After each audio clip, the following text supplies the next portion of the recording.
Us preguntarem com i quan dormiu. Un expert ens explicarà els secrets del son. I investigarem les maneres més curioses com dormen els animals.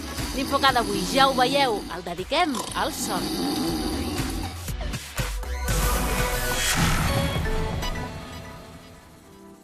Benvinguts a l'Infocar. Avui parlarem del son i de dormir. Potser us sembla una tonteria, però no ho és. Sense descansar les nits no podríem sobreviure. Mentre dormim, el nostre cos està treballant a tota màquina per poder encarar l'endemà. Per això és tan important dormir prou i dormir bé. I per això també dediquem aquest Infocar al son. Comencem explicant-vos una descoberta que acaben de fer els científics, una notícia que acabem de saber i que ens servirà per encetar aquest especial. Ja se sabia que dormir poc i malament, entre altres coses, fa que ens posem malalts més sovint i que la nostra vida sigui més curta. I una altra cosa que també se sabia és que hi ha persones nocturnes, les que prefereixen anar a dormir tard, i persones diurnes, les que es lleven ben d'hora i aprofiten molt els matins. Doncs els experts acaben de descobrir que les que són nocturnes tenen més possibilitats de posar-se malaltes. I sabeu per què? Perquè diuen que el món, els horaris dels negocis, dels col·les, tot està més pensat per a persones diurnes. I als nocturns els costa adaptar-s'hi. Per tot plegat, dormen menys i pitjor.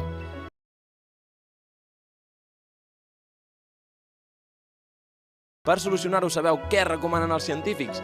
Doncs que a les oficines i a les escoles, per exemple, la gent pugui fer una dormideta de tant en tant, una migdiada. Encara que sigui de pocs minuts, diuen que això els allargaria la vida i, de passada, ajudaria molt les persones nocturnes que han anat a dormir tard, però s'han llevat d'hora per anar a treballar o a estudiar. A veure si empreses i col·les prenen nota i comencen a posar-ho en marxa. De moment, com veieu, ja hi ha uns quants llocs que ho estan fent. Bravo! Doncs com més petits, més hores necessitem. Els nadons dormen unes 16 hores diàries. Nens i adults hem de dormir una mitjana d'unes 8 hores. I quan ens fem molt grans, només amb unes 5 hores i mitja en tenim ben bé prou.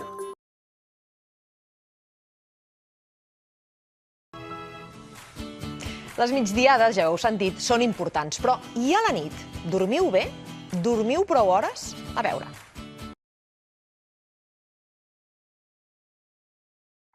Sabíeu que hi ha metges que es dediquen a estudiar com podem dormir millor? Nosaltres hem anat a conèixer l'Oriol, que és superexpert en això, en dormir. Ens ha explicat tots els secrets de la son. Preneu nota. Ens passem un terç de la nostra vida dormint. De fet, si teniu 9 anys, heu de calcular que heu estat 3 anys dormint. Quan dormim, ens sembla que no fem res, que el nostre cos no fa res, però en realitat és tot el contrari. Avui hem quedat amb l'Oriol, un especialista del son, perquè ens ho expliqui. Oriol, què podem fer per anar a dormir? Primer hem de pensar en la paraula dormir i pensar que dormim en un dormitori que té que ser un palau del dormir. Té que estar molt ordenat, poques coses, pocs llibres, pocs papers, res de tele, si pot ser l'ordinador també fora de l'habitació. I després també entendre que dormir no és com un interruptor que apaguem i passem d'estar desperts a dormits. És un procés difícil i l'hem d'ajudar, amb rutines. Aleshores, intentar cada dia fer el mateix. Sopo, em dutxo, em poso el pijama, preparo la bossa pel dia següent, me'n vaig, llegeixo i a poc el cervell reconeix que és el moment que toca dormir. Oriol, què passa quan dormim? Quan dormim és com baixar per una escala. Cada esglaó té una funció. Comencem per la vigília, estem desperts, d'acord? Però cuidado, quan estem desperts ens passen coses i sentim emocions. Aquestes emocions les anem carregant. Baixem a la fase 1, ja veurem què passa amb aquesta motxilla de les emocions. En aquesta fase no estem ni dormits ni desperts. És aquell moment que estàs al llit i et venen pensaments estranys i a vegades el cos ens fa petits sotracs així. Baixem. Anem-hi. Aquí sí, aquí ja dormim. Fase superficial del son, d'acord? Però aquí, si tu sents irene o algun soroll, et pots despertar, d'acord? Per tant, no serà una fase gaire reparadora. Hem de caure a una més. La fase 3 del son. Aquí sí que ja dormim perfecte. Aquesta fase és vital. Servirà per recuperar el cos. No s'acaba aquí. Anem a l'última. Recordem aquella motxilla. L'agafem i tirem totes les emocions. Les tirem en un embut. En aquest embut somiarem. Aquí és la fase dels somnis. Els ulls ens fan clac, clac, clac, clac, clac, clac. Aquesta com es diu? Fase REM. fase de moviments ràpids dels ulls, que fan clac, clac, clac, clac, clac. Per què és tan important aquesta fase? Perquè aquí recuperem les emocions quan somiem.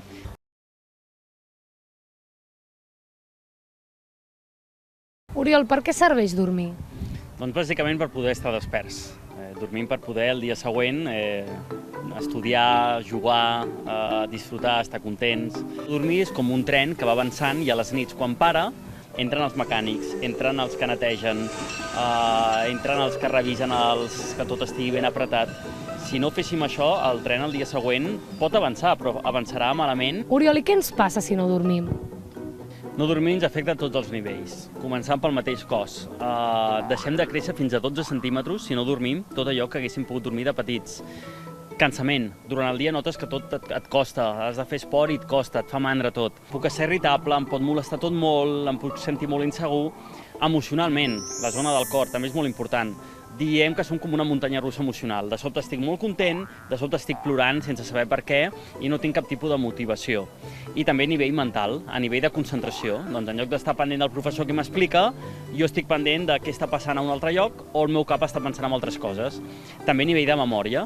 Si no dormo prou, pot ser que el dia de l'examen no recordi coses que si hagués dormit bé me'n recordaria perfectament.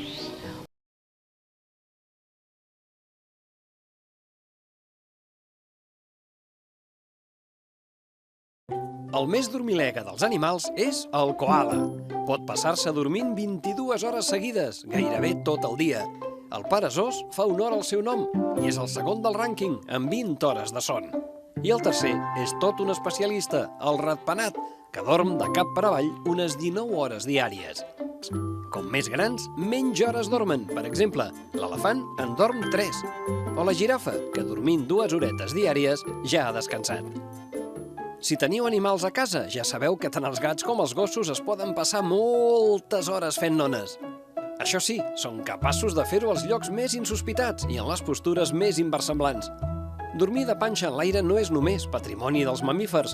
Mireu, hem trobat aquest agaporni, que també dorm de cara amunt i ben a gust. La majoria d'ocells dormen posats sobre una branca, però n'hi ha alguns que poden dormir volant. Sí, volant! La fragata és un gran ocell migratori que durant els seus llargs viatges fa becaines mentre vola. Hi ha molts mamífers que necessiten dormir drets, com ara els cavalls, tot i que també es poden estirar en les fases més profundes del son per descansar millor. Evidentment, els peixos també dormen. No tanquen els ulls perquè no tenen parpelles, però deixen de nedar i alguns descansen sobre el fons. Però i els mamífers marins? Mireu, els dofins tenen la capacitat de fer dormir una meitat del cervell mentre l'altra meitat continua alerta. Així, poden continuar respirant i nedant. I les balenes? Doncs ara sí que flipareu. Dormen en posició vertical, fent petites migdiades d'uns 15 minuts. No hi poden estar més estona perquè necessiten sortir a respirar. Sabíeu que les ferides es curen més ràpid dormint? Sabíeu que dormint és quan generem els records? Si no dormim prou, ens pot passar com el Zack, que no té energia, i aquest ball no li surt ni endavant ni endarrere.